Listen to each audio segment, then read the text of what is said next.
지난번에 R을 이용한 유전자 분석에서 림마라는 라이브러리를 이용한 거를 공부했었는데 이번 자료는 라이브러리 외에도 그 유전자를 분석하는 R 라이브러리가 여러 개 있는데 그 중에서 DSEQ2에 대해서 한번 알아보도록 하겠습니다.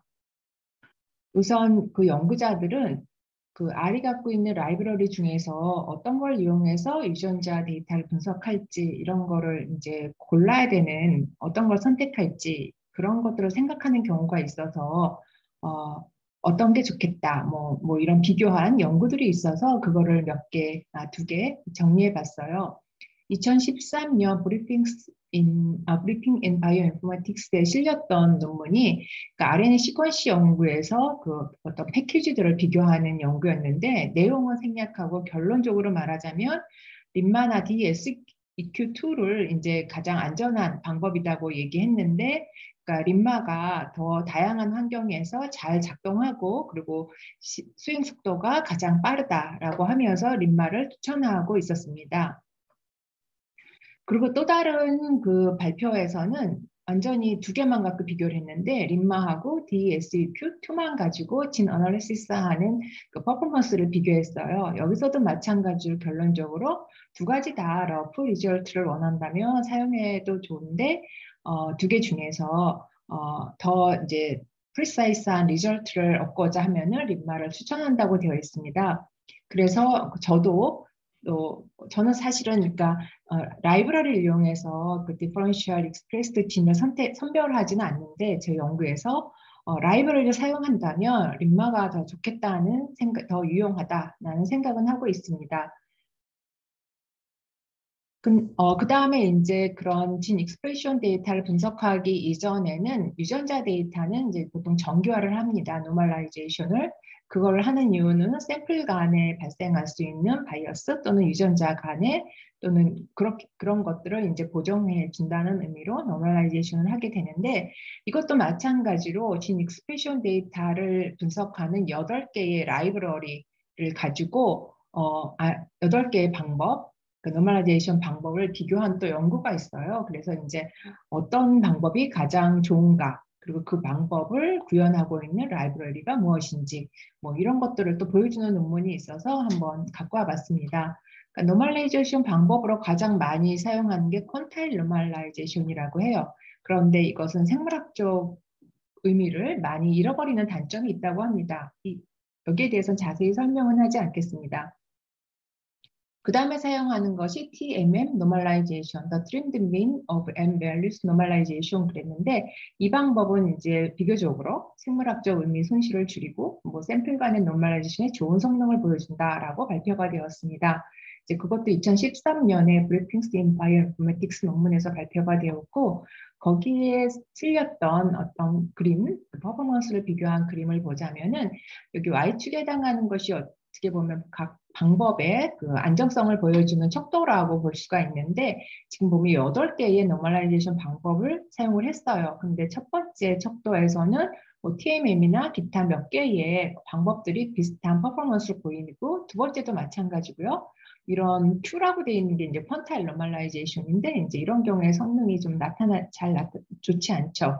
어떤 걸로 측정하느냐에 따라서 그리고 마지막 C와 D를 보게 되면은 여기서 DSEQ와 TMM이 가장 안정적인 방법으로 보여지고 그 각각의 방법을 비슷한 것끼리 클러스터링을 했을 때, 그러니까 덴드로그램을 그렸을 때 DSEQ와 TMM이 이제 같은 그 가지로 묶이게 돼요. 이 얘기는 TMM을 구현한 것이 바로 림마 라이브러리가 되고 DSEQ 노멀라이제이션 방법을 사용하는 것이 바로 DSEQ2 라이브러리가 됩니다. 두 가지가 이제 비슷한 퍼포먼스를 갖고 있다고 볼 수가 있어요.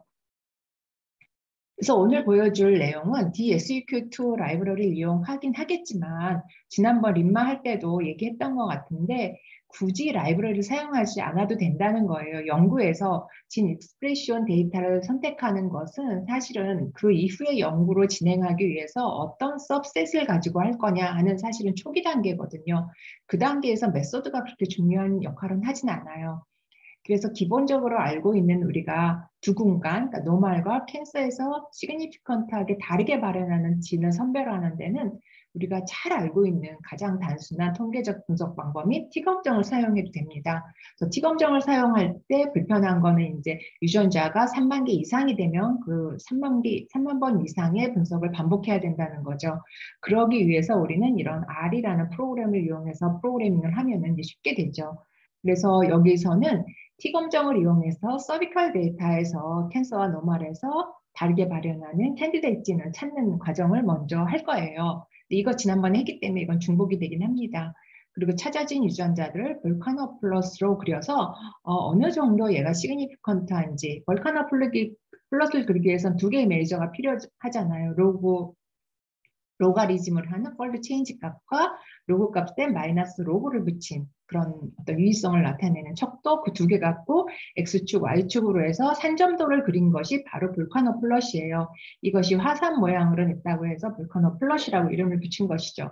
그리고 또 하나의 그 시그니피컨트 진의 발현 패턴을 볼 수 있는 많이 사용하는 그림의 형태가 흰맵이죠. 그래서 흰맵도 한번 그려보고 그 다음에 그러니까 이 부분은 사실은 고전적인 방법에 다 사용했던 건데 DSEQ를 사용해서 한번 시그니피컨트한 진을 찾을 때 어떤 과정을 거치는지 이거는 튜토리얼 자료를 갖고 제가 와서 여러분들한테 쉽게 사용하는 방법을 알려준다. 뭐 이 정도일 거라고 생각하면 됩니다. 그리고 여기에서 예제 데이터로 사용했던 걸 이용해서 그대로 림마를 한번 해보려고 해요. 근데 림마를 사용하게 되면은 할 수 있는 게 오히려 더 많아요. 한번 같이 보겠습니다. 서비컬 데이터를 이용하는 방법은 서비컬 데이터는 설명을 여기다가 자세히 쓰진 않았는데 그 자궁경부암 환자 데이터로서 실험이 28개가 있어요. 제가 여기다 샵 표시한 거는 아래서는 샵은 커멘트로 인식을 해서 실행을 하지 않는 거예요. 저는 레이블이라고 해서 서비컬 레이블을 불러드렸고 이 데이터셋은 예제 데이터로 사용한 것이고 그 다음에 그 서비컬 데이터 이거는 서비컬 레이블을 불렀고 레이블이라는 건 이제 심벌 유전자 심벌이 들어가 있는 걸 말하는 거고 그리고 서비컬 데이터는 익스프레션 데이터가 들어가 있는 거예요. 그것을 읽어서 as 매트릭스로 저장을 했습니다. 그리고 마이너스 1을 첫 번째 컬럼을 빼버렸는데 그 이유는 첫 번째 컬럼에 캐릭터가 들어가 있어요. 그러니까 유전자의 레이블이 그래서 그걸 빼버리고 수치 데이터만 갖고 매트릭스로 만들어서 서비컬로 저장을 했다 이 얘기가 되죠. 그리고 샵하고 뒤에 써있는 숫자들은 데이터 사이즈예요. 디멘전이 되죠. 디멘전을 봤더니 3, 4, 6, 7, 5 곱하기 4. 그러니까 4개가 다 유전자 심벌은 아니에요.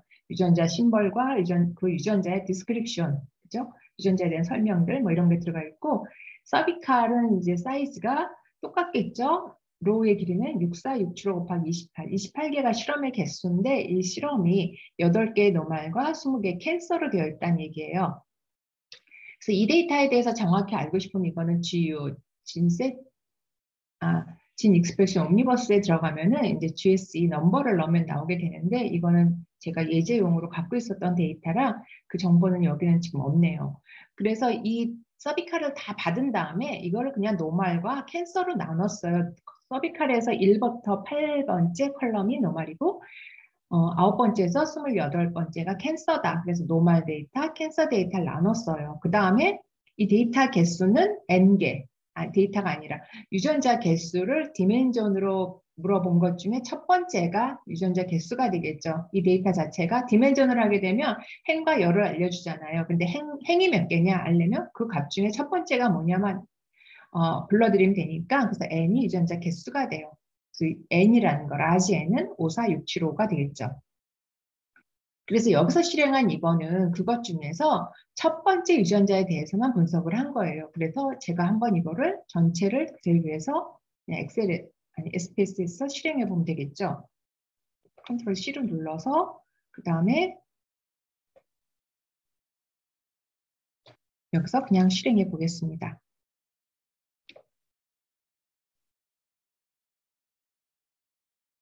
만약에 여기에서 불러지는데 오류가 나타난다면 이게 R 스크립트에서 제가 스크립트 여는 거는 따로 설명하지 않겠습니다. 그리고 이 작업은 지금 제가 PPT를 열어서 작업하고 있는 그 폴더로 들어가 있는 거죠. 그러니까 워킹 디렉토리를 변경한 상태입니다. 그리고 제가 사용하는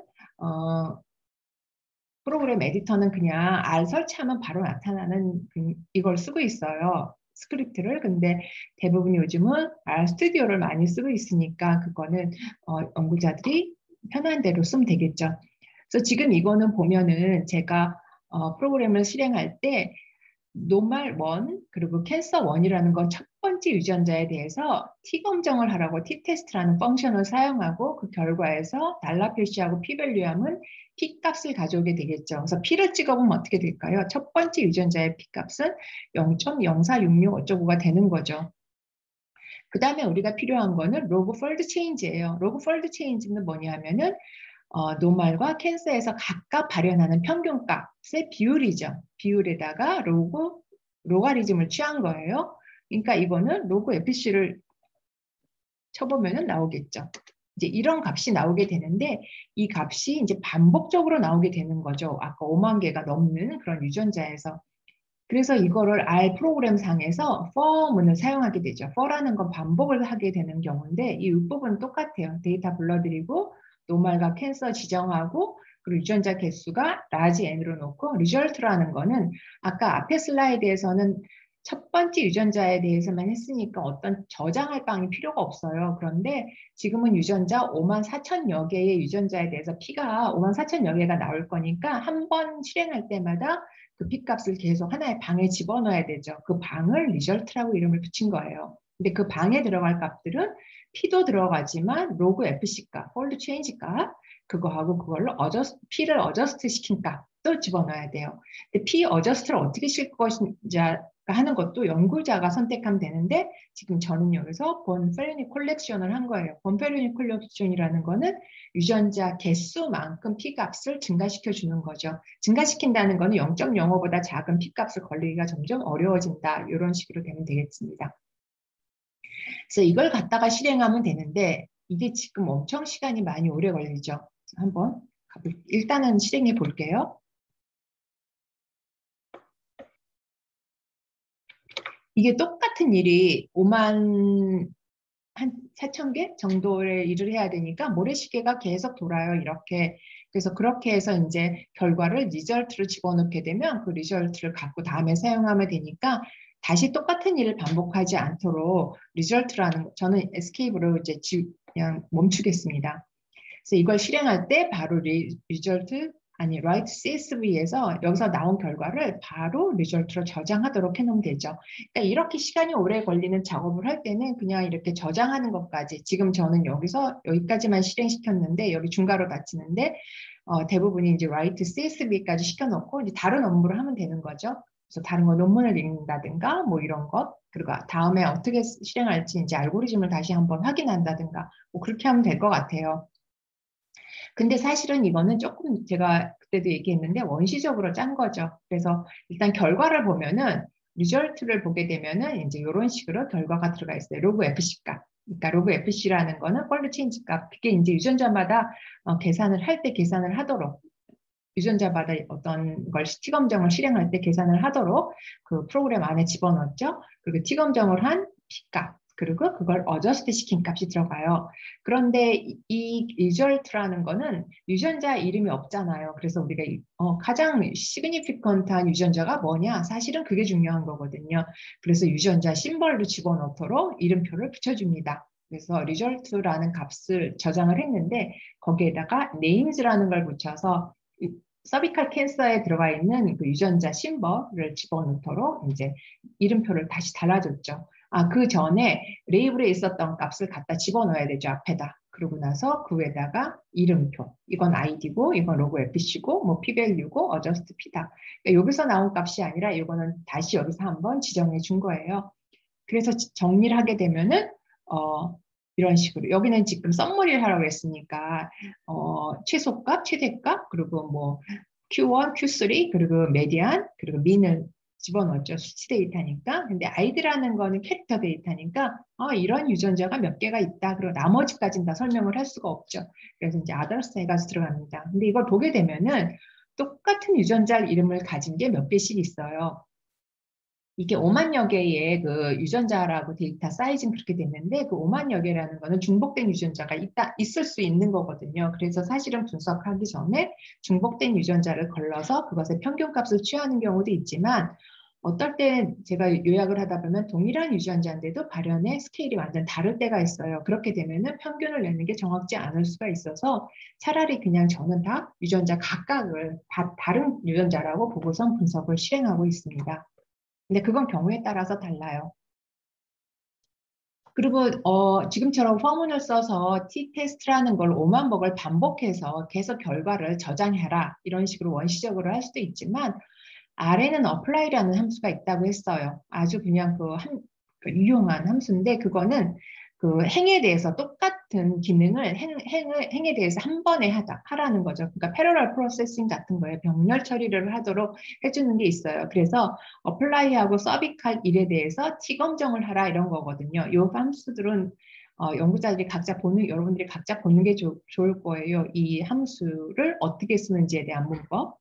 그래서 어플라이하고 서비칼하고 일한 거는 각 행에 대해서 t 검정을 해서 p-밸류를 받아와라. 그게 p-밸류라는 값으로 받았어요. 그럼 이 p-밸류에는 값이 하나가 들어가는 게 아니라 54,000여 개의 값이 그냥 들어가 있어요. 리스트 형태로.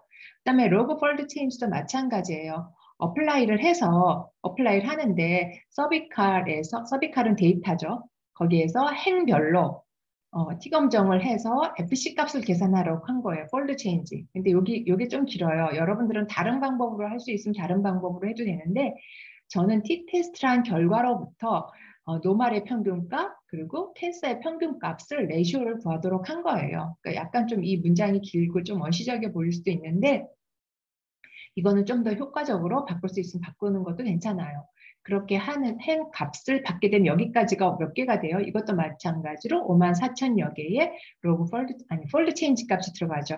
거기다 한꺼번에 로그 트랜스포메이션을 시키는 거예요. 로가리즘은요, 앞에서 그냥 하면은 54,000여 개의 값에 동시에 적용을 시키니까. 그래서 로그 FC라는 값도 마찬가지로 로그 폴드 체인지 값 5만여 개의 값이 들어가는 리스트가 되는 거죠. 그럼 어저스트 P값을 구해야 되는데 어저스트 P값은 여기서 구해진 P값에다가 n을 곱했어요. n은 유전자 개수, 아까 54,000여 개. 그렇게 구하면 어저스트 템프 값은 0에서 무한대까지도 나올 수가 있어요. 무한대는 아니지. n을 곱했으니까. n이 54,000 얼마니까 54,000 얼마까지도 나올 수가 있는 거죠. 여기서 P밸류가 만약에 1이라면. 근데 사실은 P밸류의 범위는 어떻게 돼요? 0부터 1이죠. 그러니까 1보다 큰 값은 그냥 무조건 1로 놓으면 되는 거죠.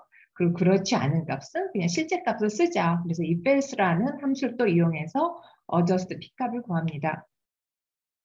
그래서 계산된 값이 p-밸류와 로그 fc, 그 다음에 adjust p값을 가지고 쭉 옆에다가 데이터 프레임으로 묶어주면은 그게 바로 result 2라는 값을 만들고 거기에다 이름표를 붙이자. 앞에는 넘버, 그 다음에 아이디가 심벌이 되겠죠. 그 다음에 로그 fc, p-밸류, adjust p-밸류를 넣자. 근데 이 id에 해당하는 값은 레이블이라고 아까 처음에 서비칼 캔서에서 읽어드렸던 그 값 중에서 네 번째 해당한다 보면 되죠. 그럼 레이블이 뭔가를 한번 볼까요? 레이블을 다 보면 너무 많으니까 1에서 5까지만 한번 볼게요. 그러니까 레이블이라는 건 지금 제가 이 디스크립션이 길어서 이걸 사실은 지금 디스크립션이라고 하는데 얘가 길어서 옆으로 갔죠. 결국은 하나, 둘, 셋, 네 번째 진 심벌이 있었거든요. 그래서 네 번째에서 갖고 오라고 한 거예요. 여기서 네 번째 값을 레이블에서 네 번째 값을 진 심벌로 집어넣고 그걸 아이디라고 이제 적어놓게 되는 겁니다. 그래서 요거는 한번 그냥 실행해 봐도 될 것 같아요. 요건 좀 빨리 실행이 되니까.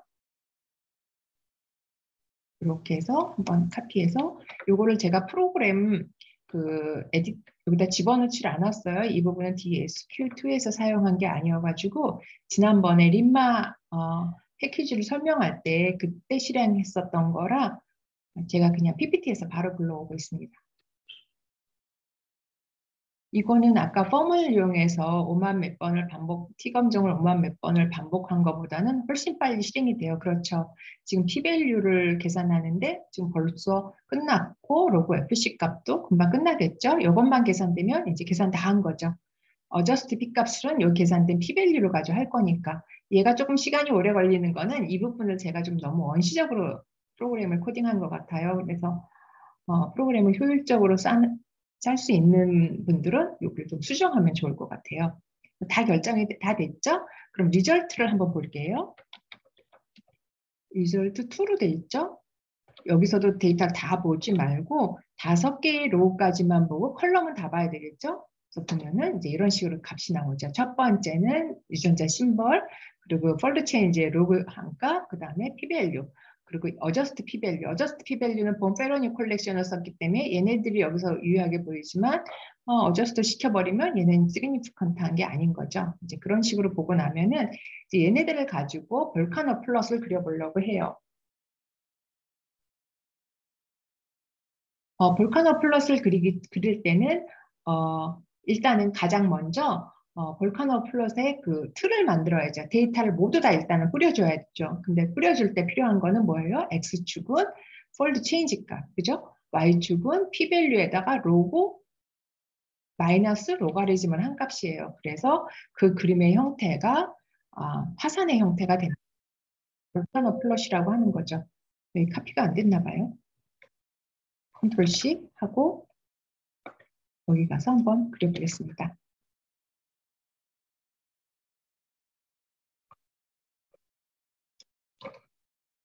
지금 여기서 보면은 이런 값들 있죠. 여기 더블 커테이션이 거기서 저기 PPT에서 만든 더블 커테이션이 여기서 아래에서 설정한 그 값으로 인식을 못해요.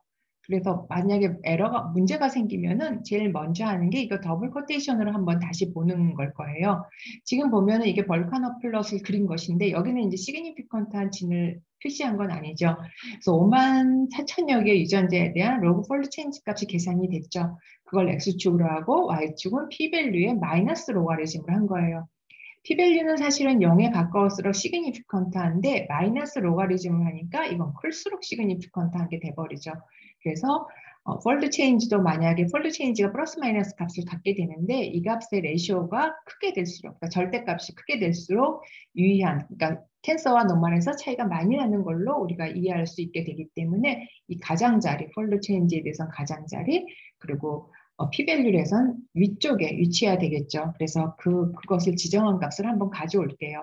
여기도 마찬가지로 컬러를 레드, 오렌지, 그린으로 하라 그래서 오류들이 좀 날 것 같긴 한데 수정해 가면서 실행해 보겠습니다. 그리고 지금 보면 한 칸씩 가져갈게요.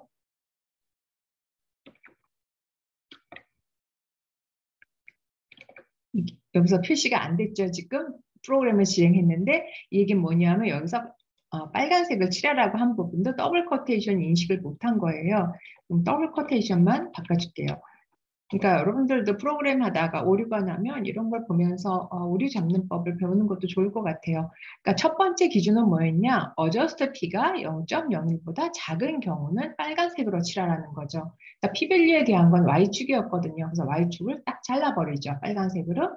그 다음에 할 거는 폴드 체인지로 잘라줘야 되겠죠. 그래서 폴드 체인지를 잘라주는데 해당하는 폴드 체인지 기준에 들어가는 거는 오렌지 컬러로 하라고 했어요. 그럼 오렌지 컬러로 한번 해볼까요? 여기는 오렌지라고 해서 빨간색이랑 잘 구분이 안 되죠. 그리고 여기 있는 그 더블 커테이션은 그대로 왔어요. 그런 경우가 가끔 있어요. 그래서 그 문제는 뭔지 모르겠는데 아무튼 그 노란색으로 이제 폴드 체인지에서 커팅이 됐죠. 그 다음에 마지막으로 할 거는 뭐냐면 두 가지가 다 만족되는 거를 우리는 그린으로 해서 그거를 시그니피컨트한 진으로 우리는 이제 사용을 하려고 하는 거죠. 그래서 또 마찬가지로 갖고 와서 아이고 카피가 안 됐네요.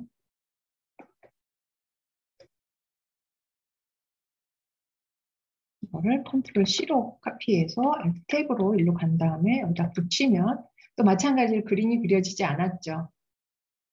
그러면은 다시 한번 얘를 먼저 불러와서 앞에 부분만 더블 커테이션이 안 됐어요. 그럼 앞에 것만 하고 하게 되면 그림이 좀 찍혔죠.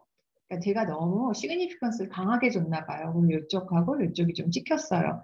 그럼 이제 여기에 유의한 유전자가 있구나. 이런 값을 갖는 그럼 이런 값을 갖는 유전자가 뭔지 사실은 그게 궁금한 거죠.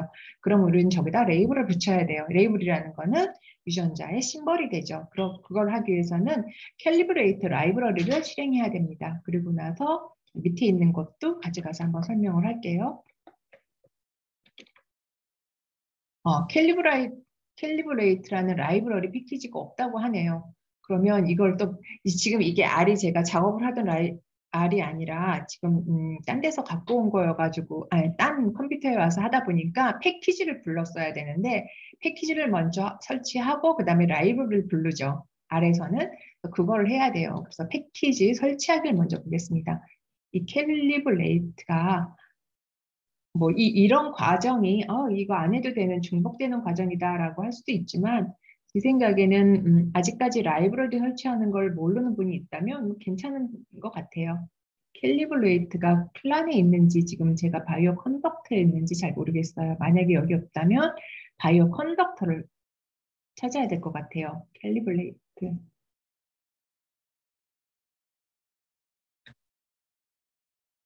여기 있네요. 캘리브레이트, 그죠? 캘리브레이트를 불러오겠습니다. 지금 아무것도 안 하고 있지만 얘는 뭔가를 하고 있어요. 설치하고 있죠. 그 다음에는 이게 만약에 설치가 되고 나면 라이브러리 캘리브레이트로 그냥 아까 실행했던 거, 아까 제가 카피 페이스트 했던 걸 그냥 붙여보겠습니다. 그러니까 붙었죠, 이제는. 그래서 하게 되면은 지금 실행한 게 캘리브레이트 라이브러리를 아까 카피해서 붙였을 때 에러 났던 걸 다시 실행해서 붙였더니 얘가 매스라는 라이브러리도 필요로 해서 자동으로 불러오게 되고 그러니까 캘리브레이트라는 라이브러리를 이제 프로그램이 하잖아요, 연구자가. 그럴 때 매스라는 라이브러리를 그 안에서 사용하게 되면은 거기에서 사용된 그러니까 로딩했던 라이브러리를 다 불러오게 돼요. 그래서 여기서는 매스를 사용해서 불러왔고 그다음에 거기에서 캘리브레이트에서 사용하려고 하는 펑션이 뭐였냐면 textxy라는 함수예요. 텍스트를 쓰라는 이런 함수에 해당이 되는데 여기 지정했던 거 adjust p가 0.01보다 작고 fold change 절대값이 0.3보다 큰 그 위치에다가 그 id를 레이블을 id로 해서 찍으라는 얘기가 되죠. 텍스트를. 그래서 보면 이렇게 찍혀 있죠. 그러니까 이런 유전자들이 이제 선별이 된 거예요. 그래서 여기까지 실행을 했고 그 다음에 이거를 가지고 뭐 이제 히든맵을 그려보겠다. 그러면 이제 히든맵을 그릴 수가 있죠. 근데 여기서 본 유전자 심볼들을 내가 한번 다시 정확히 보고 싶다. 지금 그림에 찍혀가지고 잘 선명하게 안 보이잖아요. 그러면 한번 다시 유전자 목록을 한번 볼 수가 있죠. 유전자 목록을 볼 수 있는 거를 실행하게 되면 이게 유전자 목록이 아니고 유전자의 위치를 나타내고 있죠. 그러면 이걸 어떻게 해야 될까요? 리절트에서 볼게요. 리절트에서 유전자 그게 몇 번째 있는지 지금 첫 번째 있다고 해서 첫 번째 행을 열을 쓰라고 했는데 만약에 리절트를 보게 되면은 몇 번째 있는지 한번 볼게요. 해서 보면은 유전자 심벌이 하나, 둘, 셋, 넷, 다섯에서 두 번째, 첫 번째가 아니라 두 번째 해당이 되죠. 그럼 앞에 했던 그림을 불러서 여기를 두 번째로 해주면 되겠죠. 그죠? 유전자 심벌이 나오죠.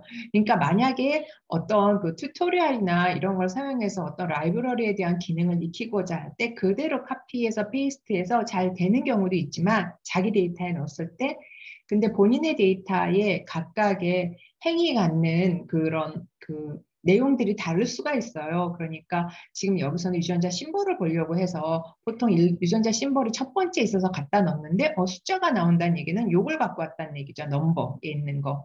그래서 5501번, 뭐 8105번, 뭐 여기에 있는 유전자 심볼을 갖고 와야 되는데 그냥 그 위치만 갖고 온 거예요. 그러니까 그게 아니라 얘는 두 번째 해당하는 거니까 두 번째를 하니까 유전자 심볼이 나오게 되는 거죠. 이제 그것들을 좀 볼 수 있어야 돼요.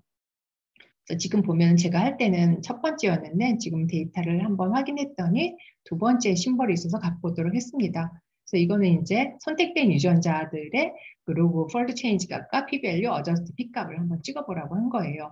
그 다음에 힙맵을 그리는 걸 한번 볼게요. 그러면 지금 골라진 유전자들을 갖고 힙맵을 그려보는 거예요. 그래서 이것도 마찬가지로 그냥 컨트롤 C에서 그냥 실행해 보겠습니다.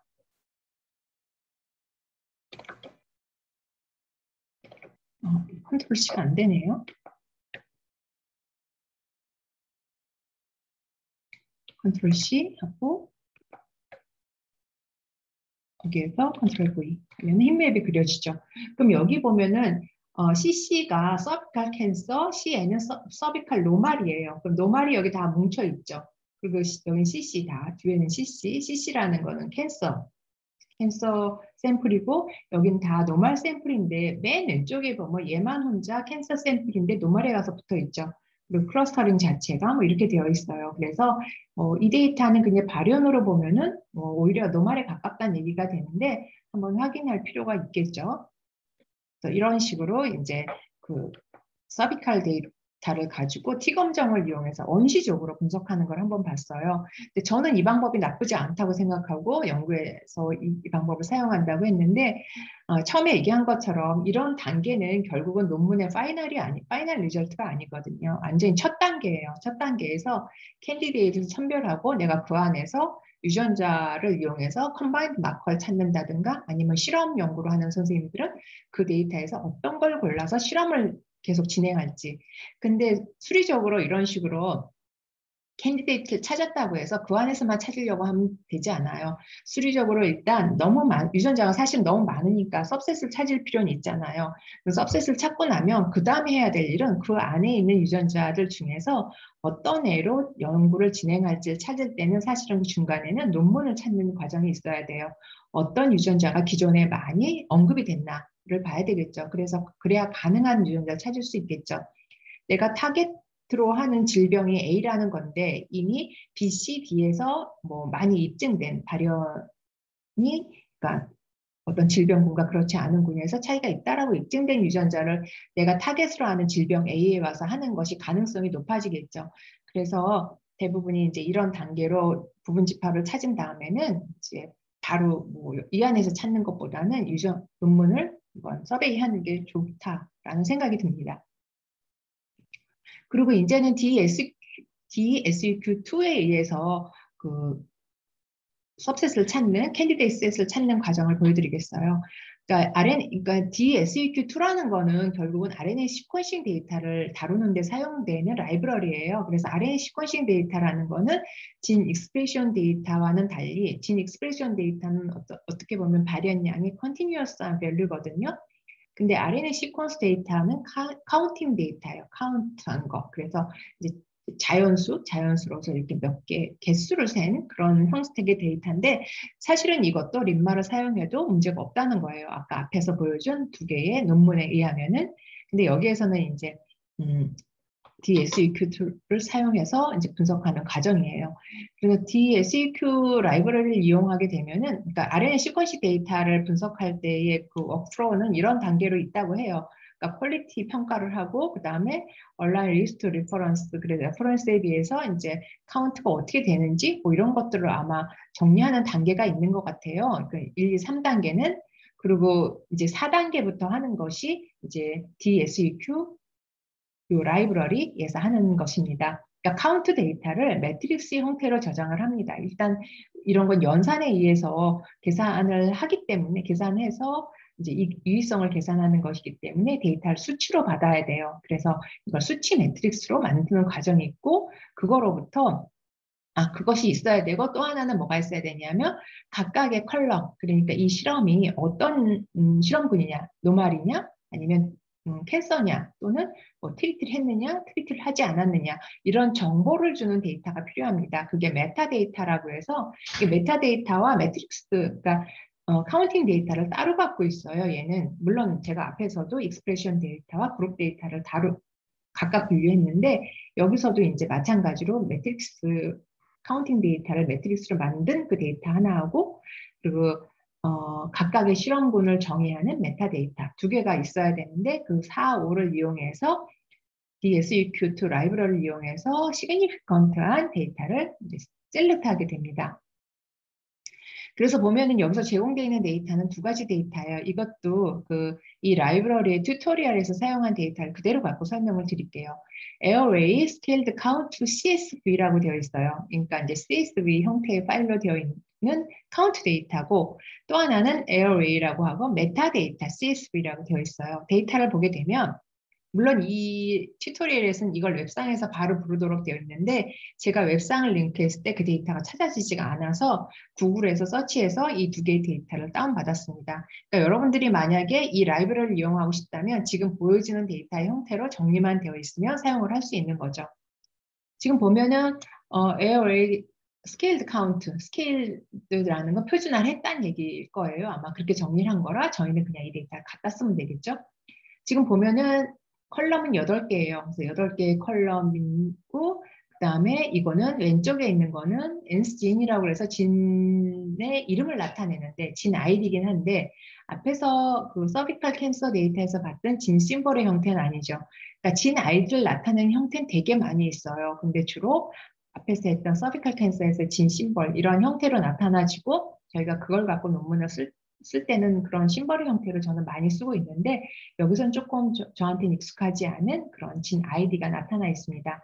진 아이디와 그리고 8개 실험에 대한 카운팅 데이터라고 보면 됩니다. 근데 여기서 보면 두 번째 진에서는 카운팅이 거의 나타나지 않죠. 0이죠. 이런 거는 사실은 분석에서 다 제외하는 게 좋아요. 그리고 0이 아니더라도 카운팅의 서메이션 한 값이 너무 작다. 그러면 저는 다 분석에서는 제외했어요. 근데 지금 DSEQ2에서는 이걸 알아서 이제 분석하도록 카운팅 0인 것만 제외하도록 프로그램이 되어 있습니다.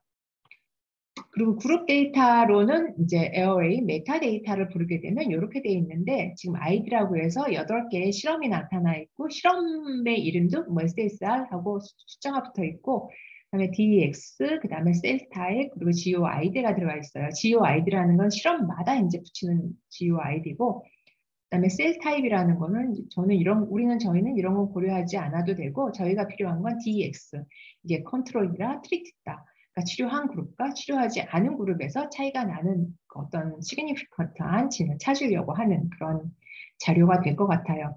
그래서 4개의 컨트롤과 4개의 트리트 정보가 있습니다. 이걸 가지고 이제 DSEQ2를 적용하는 거죠. 그러니까 우선은 이걸 가지고 설명을 하고 그리고 나서 프로그램 상에서 한번 한꺼번에 진행을 해볼게요. 이걸 하기 위해서는 인스톨 패키지 HTML 툴스 또는 라이브러리 HTML 툴스가 필요하다고 하는데 사실은 이게 없어도 여기에 있는 튜토리얼 프로그램들은 다 사용할 수 있어요. 그래서 DSEQ2라는 거는 바이오 컨덕터 안에 있거든요. 그래서 지금 또 제가 실행을 하게 되면 라이브러리 DSEQ2를 부르고 ggplot2를 이제 라이브러리를 로딩 할 건데 이걸 부르게 되면은 아마 에러가 날 수 있어요. 그거는 이제 패키지로서 바이오 컨덕터에서 먼저 불러야 되는 그런 상황이 생길 수도 있을 것 같습니다. 그리고 그 다음에 이제 해야 되는 건 데이터를 받는 건데 데이터를 받는 것도 원래는 튜토리얼 상에서는 카운트 네임 그래서 바이오 컨덕터에서 워크숍 하기 위해서 사용한 그 폴더가 있는 것 같아요. 그래서 그 데이터 폴더에 들어가면 이 카운팅 데이터를 불러올 수 있도록 되어 있어요. 카운팅 데이터를 불러서 요렇게 하면 이제 불러줘야 되는데 이게 에러가 나는 거예요. 그 사이트에 들어가면 데이터가 없어요. 그래서 구글에서 그냥 Airway Scaled Count CSV 하니까 그냥 바로 데이터가 나타나더라고요. 그래서 그걸 불러서 데이터를 찍어보면은 아까 제가 엑셀 데이터를 보여줬던 그런 형태로 나타나죠. 근데 헤드라고 해서 데이터 6개만 찍도록 이제 명령을 한 경우에요. 엑셀 폼이랑 똑같죠. 그래서 데이터의 디멘전을 봤어요. 사이즈가 어떻게 되나 봤더니 이 유전자는 38,694개고 실험, 컬럼이 9개였어요. 이 9개란 이유는 진 심벌이 들어가 있기 때문에 그래요. 그래서 그걸 제외하고 우리 요것만 갖고 이제 카운팅 데이터로 사용하면 되겠죠. 그 다음에 불러야 될 거는 메타데이터. 메타데이터는 이제 각각의 실험군이 어떤 정보를 갖고 있느냐 하는 걸 보려고 하는 건데 그것도 튜토리얼 상에서는 바이오 컨덕터 폴더에서 워크숍 폴더에서 데이터에 들어가면 있다라고 되어 있어요. 근데 이것도 마찬가지로 연결이 되지 않아서 구글에서 바로 찾아서 다운받은 것을 메타데이터라고 하고 메타데이터를 찍었더니 메타데이터는 간단하죠. 실험군 8개에 대해서 각각의 실험군이 컨트롤 트리트라고 분류가 되어 있습니다. 그러니까 컨트롤 트리트라는 그룹 정보를 주는 변수 이름은 DEX라고 저장이 되어 있어요. 그러니까 우리는 DEX만 갖다가 그룹 정보로 활용할 거예요. 메타데이터의 디멘전을 봤더니 8 곱하기 4가 되는 거죠. 그러니까 여기까지가 이제 데이터를 우리가 확인하는 거예요. 항상 여러분들도 분석을 데이터를 갖고 뭔가를 하기 전에 데이터 모양이 어떻게 됐는지 나는 여기서 뭘 갖다 쓸 건지를 확인해야 됩니다. 그 다음에 EQ2에서 해야 되는 일이 뭐가 있냐면 아까 뭐가 있다고 했어요? 이 카운팅 데이터를 데이터 매트릭스 형태로 만들려고 했어요. 그러니까 우리 연산에 의해서 시그니피컨트한 진을 고를 거니까 근데 데이터 매트릭스로 만드는 펑션 이름이 이렇게 길어요. DESUQ 이게 아니고 여기죠. DSUQ 데이터셋 from matrix 여기까지가 펑션명이에요. 함수명이라는 거예요. 그리고 거기에 파라미터로 들어가는 것은 카운팅 데이터. 카운팅 데이터 우리 앞에서 CSV 파일을 부른 거 있죠. 그걸 갖다 집어넣고 그 다음에 각각의 컬럼이 나타내는 정보가 뭐냐. 그룹 정보. 그러니까 컬 데이터라는 옵션에 나는 메타데이터를 부른 걸 집어넣어요. 그 다음에 디자인이라는 거에서는 그룹 정보를 집어넣게 되는데 그룹 정보는 메타데이터 안에서 DEX였잖아요. 그거를 집어넣게 되는 거죠. 그래서 tidy를 true로 하는 것은 그리고 위에다 이름표를 붙이라는 거예요. 이거는 뭐 아까 본 것처럼 ID, DX, 셀타, 지오데이터 뭐 이런 것이 들어간다라고 보면 될 것 같아요. 이거는 만약에 이걸 false로 했을 때는 어떻게 되는지 각자 해보면은 그 차이를 알 수 있을 거예요. 이거는 그렇게 중요한 옵션은 아니지만 일단은 이렇게 하는 것을 이제 기본 튜토리얼에서는 사용하고 있습니다. 그러고 나서 하는 것이 정리가 다 되면 그 다음에 이제 differently express 되는 시퀀시 데이터를 찾아내는 DSUQ를 실행하게 됩니다. 여기까지 한번 해볼게요. 이것도 같이 다시 설명을 할게요. DSUQ가 하는 일은 뭐냐면은 일단 우리가 T검정으로 그 시그니피컨트한 진을 선택할 때는 실험 대조군안에서의 그 발현량의 차이를 먼저 보게 돼요. 그거를 사이즈 팩터를 추정하는 과정이 들어간다라고 얘기할 수 있습니다. 그래서 각각 실험 대조군 안에서 어느 정도의 카운팅이 됐는지 그거를 이제 평균을 계산하는 그런 과정이 들어가게 되고 그 다음에는 T검정도 마찬가지지만 두 그룹 간의 차이도 중요하지만 각 그룹이 갖는 디스퍼전이 또 중요해요. 동일한 그룹 안에서도 실험마다의 얼마나 산포도를 갖고 있느냐 하는 거가 필요하거든요. 그래서 그 두 개를 조합해서 검정 통계량이 계산이 되죠. 그래서 여기에서도 디스퍼전을 추정하게 됩니다. 그래서 디스퍼전을 추정하는 단계가 있고 이 두 개의 값을 사용해서 와일드 테스트라는 걸 하게 돼요. 이제 T검정과 유사하게 되는데 그걸 이용해서 이 값에 의한 P값이 나오게 되는 거죠. 그래서 여기까지 하게 되면 이제 우리가 만들어진 놓은 카운팅 데이터와 그다음에 그룹 정보를 가지고 유의한 유전자를 이제 선별하게 되는 거예요. 여기까지 한번 아래에서 실행해 볼게요. 그래서 지금 보면은 이제 라이브러리 DSUQ와 이걸 하게 되는데 이제 이 단계가 좀 친절하게 넘어가지 않을 수도 있으니까 한번 볼게요. 이걸 실행하면 바로 에러가 나죠. 이거는 이런 라이브러리가 없다는 거예요. 그러니까 일단 패키지를 먼저 설정해야 되겠죠.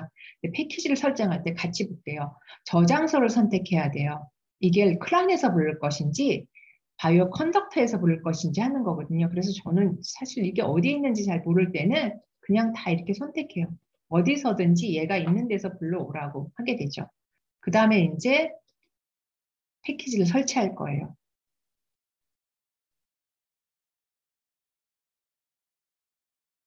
그럼 모래시계가 가죠? 패키지 리스트를 갖고 오려고 하는 거죠. 패키지 리스트가 뜨죠. 크란에서 할 때보다 훨씬 많이 뜨죠. 이게 제가 저장소를 다 선택했기 때문에 그럼 여기서 DESUQ2를 가져오면 됩니다. 너무 많아가지고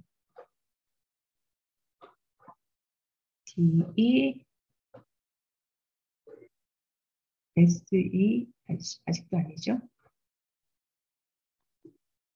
여기 있죠. DSEQ2 얘가 바이오 컨덕트에 있을 거예요. 걔를 이제 설치하게 되죠.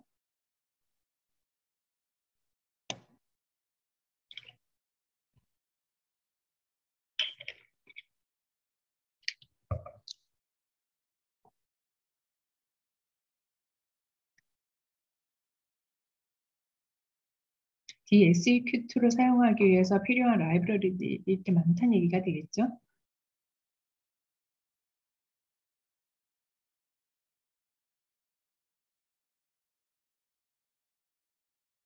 그죠? 여기 이렇게 많은 라이브러리들이 설치가 됩니다.